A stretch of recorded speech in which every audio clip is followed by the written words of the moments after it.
Apa hukum sholat pakai parfum yang mengandung alkohol?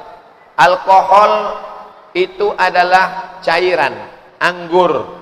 Cairan anggur yang diperas, dimasukkan ke dalam botol, disimpan selama seminggu. Setelah melewati proses fermentasi, keluar zat baru, berbuih, muncul zat baru secara otomatis. Namanya alkohol, bukan bahasa Arab.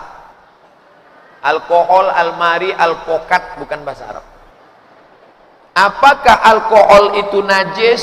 Ulama terbagi dua. Ulama Saudi Arabia mengatakan alkohol najis.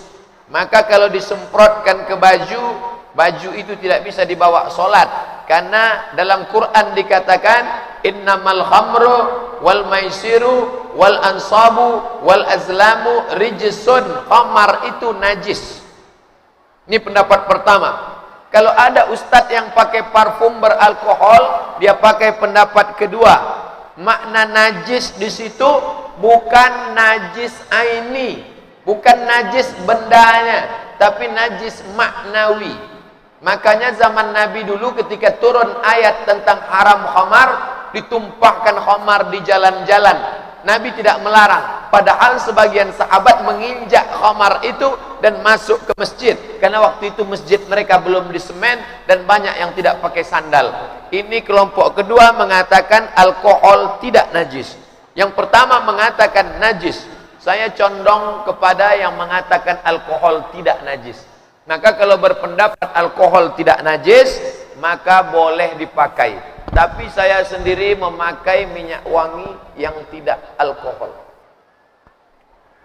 Tidak ada alkohol. Ini minyak wangi, bukan minyak sinyong-nyong. Ini parfum untuk dioleskan ke tangan atau ke hidung. Karena malaikat teraniaya dengan bau busuk. Man akala thauman, siapa yang makan bawang putih, au basolan, bawang merah, falyatazil masjidana, jangan dekat-dekat masjid kami, karena malaikat teraniaya dengan bau busuk. Tangan kita ini mengeluarkan asam, zat asam, maka dipakaikan minyak wangi, bagus. Minyak wangi non alkohol. Tapi kalau ada yang pakai alkohol, pendapat yang kedua tidak najis, karena alkohol najis maknawi, bukan aini. Pak Ustadz, saya seorang karyawan perusahaan. Saya merantau dari Jawa. Saya jarang sekali melaksanakan sholat Jumat, karena di camp tempat saya tidak ada masjid, dan ke kampung pun jauh. Apakah saya sudah melakukan dosa?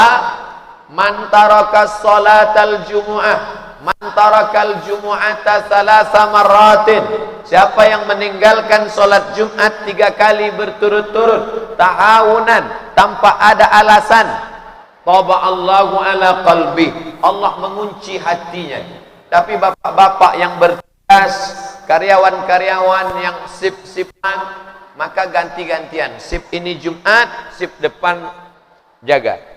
Itu tidak boleh berturut-turut. Nah, karyawan yang jauh ini, maka tidak ada alasan, dia tidak bisa Jumat, di kampung jauh, di camp tidak ada, maka dia sholat zuhur saja.